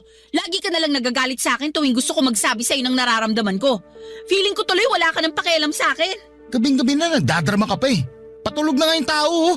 Saka saan na naman galing yung pinagsasabi mo? Sa akin lang. Naisip ko lang kasi yun yung pakiramdam ko. Shaira naman eh. Ayoko ng away. Pagod ako. Pagod din naman ako ah. Paano ko napagod eh? Nandito ka lang naman sa bahay natin. Baka nakakalimutan mo na buntis ako tapos nag-aalaga pa ako ng anak natin, Noriel. Kung makapagsalita ka dyan, akala mo madali rin ginagawa ko ah. Ay nako, nagre-reklamo ka na naman eh. Hindi ako nagre-reklamo. O ba't ganyan tono mo? Malapit ko na tuloy isipin na hindi ka na masaya sa pamilya natin. Talaga? Nakuha mo pang isipin yun kung sakali? Oo, mahal ko kayo ng anak natin. Pati na rin itong baby na nasa tiyan ko pero hindi ko lang mapigilang mapaisip kung meron ka ba talagang pangarap para sa amin. Ano na naman ba yan? May plano ka ba talagang ibukod kami ng mga bata? Ano? Alam mo kung anong sinasabi ko. Hindi ko alam. Ewan ko sa'yo. Ng bahay, Noriel. Hindi ba nangako ka sa akin noon? Pag nakaluwag-luwag tayo, ibubukod mo kami ng anak mo. Gusto ko lang malaman kung may bala ka pa rin na to pa rin yung pinangako mo sa akin noon. Sa totoo lang, parang malabo na yan. Lalo na ikaw may sabi pag nakaluwag-luwag tayo. Sa panahon ngayon, mas madalas pa tayong gipit kaysa nakakaluwag-luwag. Kaya paano ko pa matutupad yung pangako ko sa'yo na mabubukod ko kayo? Saka may paparating tayong baby. Di ba dapat mas unahin ko yung anak natin kaysa sa kung ano-ano mga naiisip mo? Pero di ba kapag nagsasama na ang babae at lalaki, bumubukod na sila? Para lang sa may mga pera yun. Saka, bakit ba gusto mong bumukod hindi naman tayo pinapalayas ni nanay dito? Hindi nga, pero bahay niya pa rin to. Dapat meron tayong sariling bahay lalo't lumalaki na ang pamilya natin. Sa panahon ngayon ng mamahal na mga bilihin, paano pa kaya ang renta? Sige nga, gusto mo yatang mamulubi tayo at sa kalsada na lang tumira eh. Hindi naman siguro tayo aabot sa ganun. Aabot tayo sa ganun pag hindi ka pa nanahimik dyan. Masyado kong maraming gusto hindi pa nga tayo umaasenso. Kasalanan mo naman eh. Nag-usap na tayo noon. Maayos na yung plano natin na pag lumaki-laki ang panganay natin, tutulong ako sa pagtatrabaho para makaipon tayo. Kaso, masyado kang mainit sa kama. Ayun tuloy, nabuntis mo na naman ako. Hindi pa nga natin natutupad yung usapan natin na mag-iipon pero pakiramdam ko back to zero na naman tayo. Kawawa naman sa'yo anak natin dyan sa tiyan mo eh. Hindi pa nga pinapanganak, palagi mo na sinisisi. Hindi ko sinisisi ang anak natin. Ikaw ang sinisisi ko. Ay talaga naman. Kaunti na lang, malapit na ako mapikon sa'yo. Lagi ka namang napipikon sa akin eh, bago pa ba yun? Hirap sa'yo, masyado ka emosyonal. Alam mo naman buntis ako? Malamang, emosyonal talaga kaming mga buntis. Dinamay mo pa yung ibang mga buntis. Baka ikaw lang naman talaga ang ganyan. Hindi mo alam, nakakayamot ka na. Kaya hindi na ako magtataka kung bakit hindi kayo magkasundo ni nanay. Tama siya na para ka may sariling mundo. Sinabi sa'yo ng nanay mo yun? Na para ako may sariling mundo? Oo! Ano sagot mo? Wala. Nagkibit balikat lang ako. Ayoko nang pahabaan yung usapan kaya hindi na lang ako sumagot. Grabe ka talaga? Hindi mo man lang ako pinagtanggol? Paano kita ipagtatanggol kung nakikita ko na parang totoo naman ang sinasabi ng nanay ko? Isipin mo nga yan. Huwag lang lagi pagkukulang ko yung tignan mo. Tignan mo rin yung sarili mo. Masyado akong mapaghanap. Hindi ka na marunong makontento. Sige na, matutulog na ako. Huwag mo na ako istorbohin. Papadudot matapos ang pag-uusap namin yon ni Noriel na nauwi na nga sa pagtatalo ay nadagdagan lang ng panibagong tampo ang mga nauna kong tampo sa kanya. Alam ko na mas praktikal na tumira sa bahay nila pero nahihirapan na kasi akong pakisamahan ng nanay niya. Sa tingin ko ay ginawa ko naman ang lahat ng abot ng makakaya ko pero wala. Matigas at malayo ang loob sa akin ng biyanang kong hilaw. Simula noon ay hindi na ako nagsabi ng saloobin kay Noriel dahil siguradong hindi na naman niya ako pakikinggan. O baka nga sisihin niya ulit ako at sabihing masyado akong mareklamo. At ako talaga ang hindi marunong makisama sa amin ng nanay niya. Pakiramdam ko, Papa Dudut, ay wala akong karapatan na magsabi ng feelings ko. Kaya naman tinuong ko na lamang sa pagsali sa mga online group sa Facebook ng mga kapwa ko nanay at may kinakasama ang paglalabas sa mga hinaing ko sa buhay at sa relasyon namin ni Noriel. Bali ang ginagawa ko ay nagpo-post ako ng aking mga problema sa grupo na sinalihan ko at marami namang nagkokomento para magbigay sa akin ng pagpapayo. Hanggang sa may napansin akong isang Facebook account na paulit-ulit na nagko-comment sa mga post ko. Hindi nagtagal ay nag-chat sa akin ng naturang account para makipagkaibigan. Akala ko ay kapwa ko rin siya nanay kaya inaccept ko ang friend request niya sa akin sa Facebook.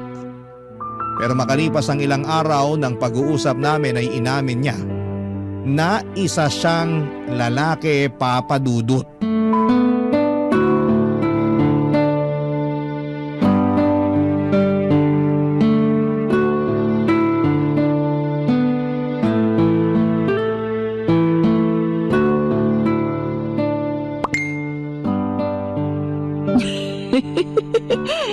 Hindi lang pala siya magaling magpayo, marunong din magpatawa.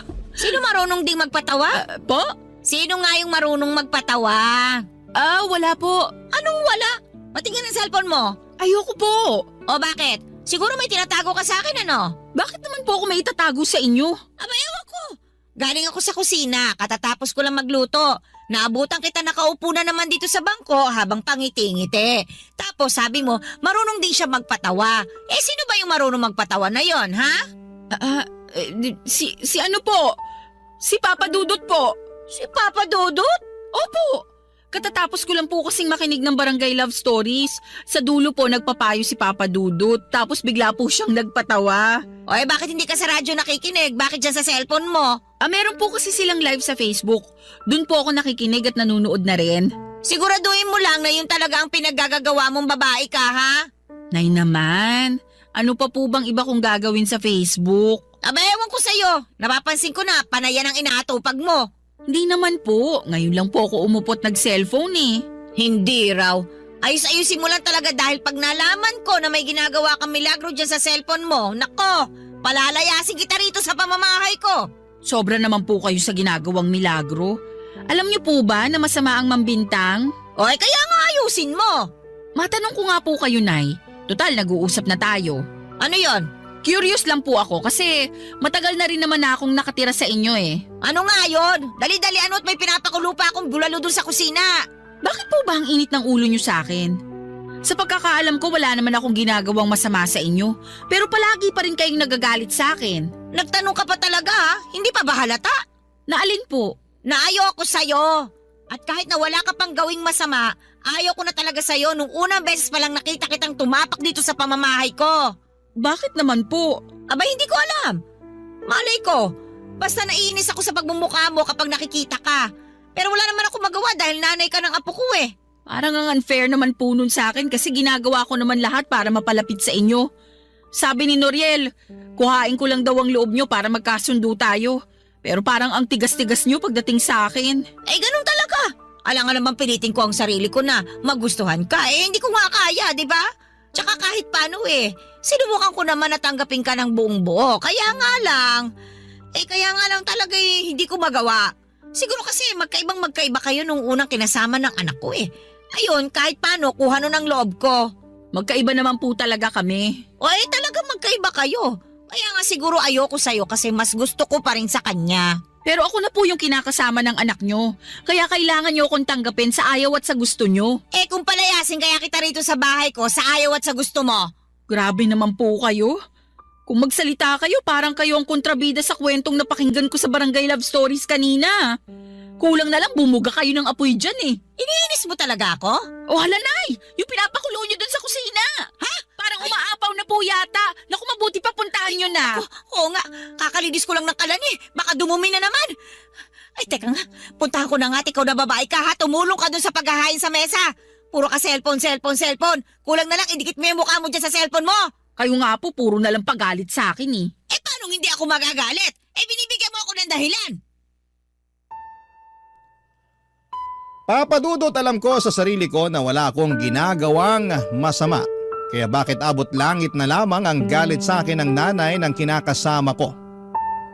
Kung makapagsalita siya, akala mo ay hindi ako ang nanay ng mga apo niya. Sobra talaga akong nasaktan sa mga ibinibintang sa akin ni nanay dahil wala namang totoo sa mga yon ni isa. Nakikipag-chat lang naman ako sa nakilala ko online at wala kaming ginagawang masama, papadudot.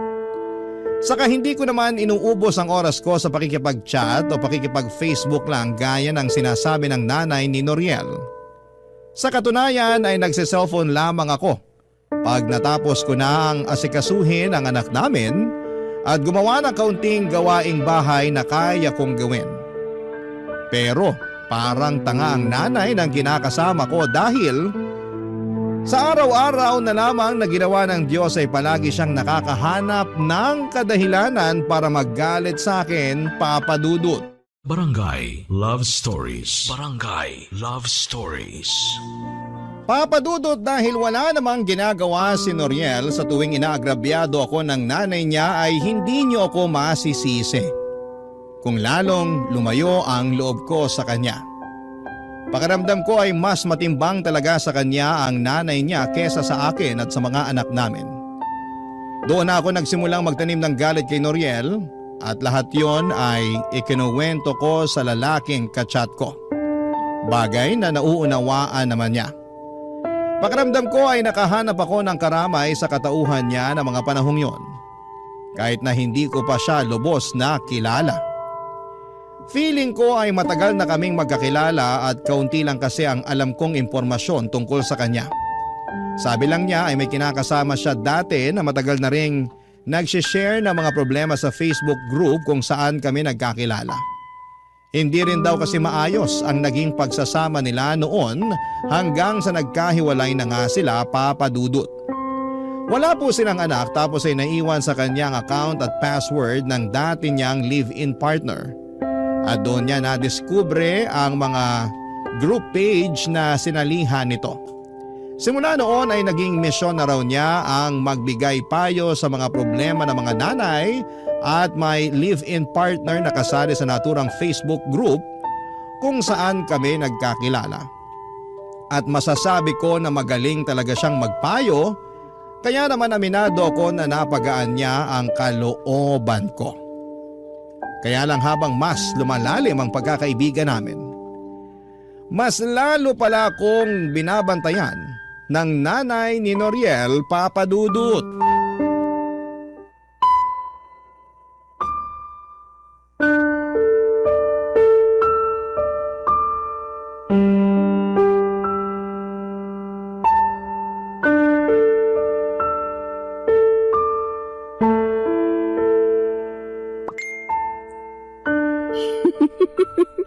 Grabe, panalo talaga mga hirit niya. Tawang-tawa ako. Sinasabi ko na nga, ba't may iba kang kinakausap sa cellphone? Nasasaktan ako! Wala akong pakialam dahil grabe ang gigil ko sa'yo, babae ka! Ano po bang kasalanan ko? Wala naman po akong ginagawa sa inyo. Nagmamaang-maangan ka pa kanina pa ako dyan sa likod mo. Kaya nababasa ko na may kachat kang nagpapatawa sa'yo. Po! Paano kanina pa kayo kayo dyan sa likod ko, tapos hindi ko man lang kayo naramdaman. Dahil nyo pang multo ah. Dito na po ako. Hindi ako po si Shaira. Hindi ko pa natatanggal sa akin Ikaw ang mo na. mga ng lahat ng buhok niya. Inaano po ba kayo ni Shaira? Bakit hindi mo tanongin niya magaling mo kinakasama kung bakit ako gigil na gigil sa kanya? Noriel, sinasaktan ako ng nanay mo wala naman akong ginagawang masama sa kanya. Wala raw! Abay, napakasinungaling mo ah! Nagsasabi po ako ng totoo. Hindi ako nagsisinungaling. Ano ba kasi nangyayari dito? Ano pinag-aawayan nyo? Yang kasing kinakasama mo, may kung sinong chinachat sa cellphone niya. Akala niya siguro hindi ko siya inoobserbahan. Kunwari pa na nakikinig kay Papa Dudut, pero meron naman palang ibang inaatupag. Totoo ba yun, Shaira? Hindi yun totoo. Anong hindi totoo? Oh, bakit hindi mo may pakita sa akin yung cellphone mo? Ha? Pakita mo dyan sa anak ko para magkaalaman na. Sige, kapag mali ako, ipapaputol ko itong dila ko ngayon din. Oh, ano pang hinihintay mo, Noriel? Kunin mo yung cellphone ng babaeng yan. Akin ang cellphone mo! Ayoko nga. Anong ayaw mo? Akin ang sabi! Bakit ba kasi kukunin mo? Di parang lumalabas na naniniwala ka sa sinabi ng nanay mo. Maniniwala talaga sa akin si Noriel dahil nanay niya ako. Tsaka bakit ako magsisinungaling? Sige nga. Dahil galit kayo sa akin. At gusto niyong lumayas ako sa pamamahay ninyo. Kaya nga mas nabigyan ako ng rason ngayon na palayasin ka. Akin ang sabi yung cellphone mo, Shaira! Titingnan ko lang naman. Kung hindi totoo yung sinasabi ni nanay, o hindi wala na tayong problema. Please, Noriel, huwag mo nang kunin yung cellphone ko. Akin na yung cellphone ko, Noriel. Hindi ko pa talaga agawin sa'yo, hindi mo pa ibibigay. Akin na yan. Hayaan mo na muna tingnan ng anak ko yung cellphone mo. Tingnan mo na, bilisan mo. Nandiyan sa messenger niya. Teka, ito na nga po. Oh, ano? Tama ako, di ba? May kachat nga na ibang lalaki yung magaling mo kinakasama. Sino to kausap mo, Shaira? Wala yan. Anong wala ka dyan? Tingnan mo nga, nagbibiroan pa kayo. Napakasinungaling mo! Oh, yan ang dapat sa'yong malandi ka. Hindi pa ako malandi. Wala akong ginagawang masama sa anak nyo. Noriel, maniwala ka sa akin. Wala akong nilalanding iba. Paano pa ako maniniwala sa'yo? May ebidensya na, oh. Tingnan mo, ang tagal-tagal nyo na pala nag-uusap. Kinukwento mo pa sa kanya yung mga problema natin. Bakit? Nagpapaawa ka? Gusto mo kampihan ka niya?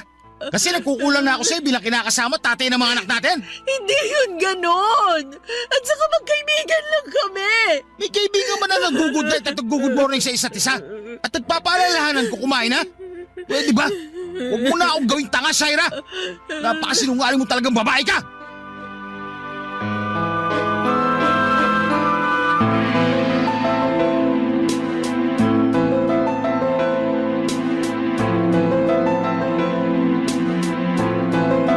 Papadudod, hindi ko akalain na nakaabang lang pala sa akin ang nanay ng kinakasama ko para magkamali ako. At nang sa ganoon ay mapagbuhatan niya ako ng kamay katulad ng ginawa niya sa akin ng araw na yon. Kahit na anong iyak ko at pagmamakaawa na huwag na niya akong saktan ay hindi pa rin siya nakinig sa akin, Papadudod. Nagbingi-bingihan siya sa pagmamakaawa ko at patuloy akong sinaktan. Pero ang higit na mas masakit sa akin ay ang pagkampi sa kanya ni Noriel, Papadudod. Guilty din naman ako at hindi ko alam kung paano ko ipagtatanggol ang sarili ko dahil may ebidensya na nakikipag-chat ako sa ibang lalaki online. Bagamat wala namang kaming ginagawang masama ay hindi pa rin ako pinaniwalaan ng mag-ina. Ipinilit nila, lalo na ni Noriel, na nanlalalaki ako at makapal daw ang aking mukha. Yun na rin ang simula ng panlalamig ng kinakasama ko sa akin dahil kumbinsido siya na may iba na ako. Isama pa ang sulsol ng nanay niya. Simula noon ay tinigil ko na ang pakikipag-usap ko sa chat at blinako na siya sa messenger ng walang paalam. Aminado ako na noong una ay nalungkot ako pero dahil guilty din naman ako sa pakikipag-usap sa iba ay wala na akong nagawa. Alam ko sa sarili ko na kailangan kong bumawi kay Noriel. Kaya lang mas pinaramdam sa akin ang kinakasama ko na hindi niya ako kayang patawarin sa kasalanan na nagawa ko, Papadudod.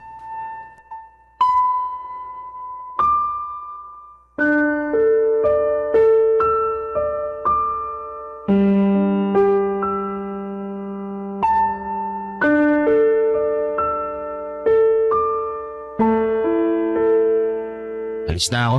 Baka matraffic pa ako pagpasok. Noriel, sandali. Bakit ba? Teka lang, mag-usap muna tayo. Ano mag-usap? Hindi ba narinig sinabi ko? Baka matraffic ako pagpasok sa trabaho. Lunes pa naman ngayon. Palibasa wala kang alam kasi ikaw nandito ka lang sa bahay. Sobra ka naman. Totoo naman eh. Hindi ka nagtatrabaho sa atin. Ako naman hindi ba? Tapos nandito ka lang sa bahay at wala ka namang ibang ginawa kundi mag-cellphone. Baka nakakalimutan mo, nag-aalaga rin ako ng anak nating panganay. O dapat lang para naman may silbi ka. Ha? Anong may silbi? Sa lagay tagapag-alaga na lang ng anak natin yung papel ko sa mundo? Oo, dahil ikaw ang nanay ng anak natin. Pati na rin yung baby nasa tiyan mo. Alam mo, huwag ka na magsimula ng drama dyan dahil bubuwis lang ako sa pagmumukha mo. Kunwari ka pa na mabait. Yung pala pag nakataligod ako may ginagawa ka milagro. Wala sabi akong ginawang milagro. Wala akong ginawang masama. Lukoy mo lelang mo. Tigil-tigilan mo ko dyan sa kasinungalingan mo, Shaira. Pasalamat ka, buntis ka, kundi. Kundi ano? Sasaktan mo na naman ako katulad ng ginawa mo sa akin nung isang araw? Hindi naman kita sinaktan nun Sinampalang kita. Hindi pa ba pananakit ang tawag mo doon? Normal na reaksyon lang yun ng taong galit. Dahil nahuli ko lang naman na kinakasama ko na may kinakausap na ibang lalaki sa cellphone. Sige nga, kung ikaw nasa posisyon ko, ano mararamdaman mo? Magiging masaya ka ba? Magpapaparty ka ba kasi nalaman mong gumagawa ako ng kalokohan? Siyempre hindi, pero ilang beses ko bang dapat sabihin sa'yo na magkaibigan lang kami nung lalaking kausap ko sa chat? Wala kaming ginagawang masama.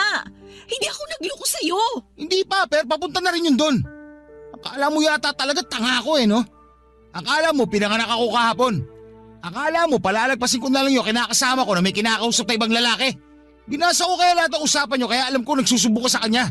Lalo na pag may problema tayo. Nakakadiri ka. Malandi! Alam ko sa sarili ko na hindi ako malandi dahil hindi ko nilandi yung kausap ko. Alam mo rin yan kung totoong binasa mo nga lahat ng usapan namin. Saka matanong nga kita ha? Bakit sa palagay mo sa kanya ako nagsusumbong tuwing may problema tayo imbis na ikaw mismo ang kausapin ko? Sige nga, sagutin mo. Ewan ko sa'yo! Ewan mo sa akin? Yan! Yan yung dahilan. Ano ba pinagsasabi mo dyan? Na ayaw na kitang kausapin dahil lagi ka nalang galit sa akin. Para kang nanay mo. Manang-manak sa kanya. Ikaw na lang sana yung pwede kong maging kakampi sa pamamahay na to. Pero hindi mo naman yung pinaparamdam sa akin. Tapos lagi mo pang binabaliwala ang nararamdaman ko. Kasi masyado akong emosyonal. Maarte ako, bla bla bla.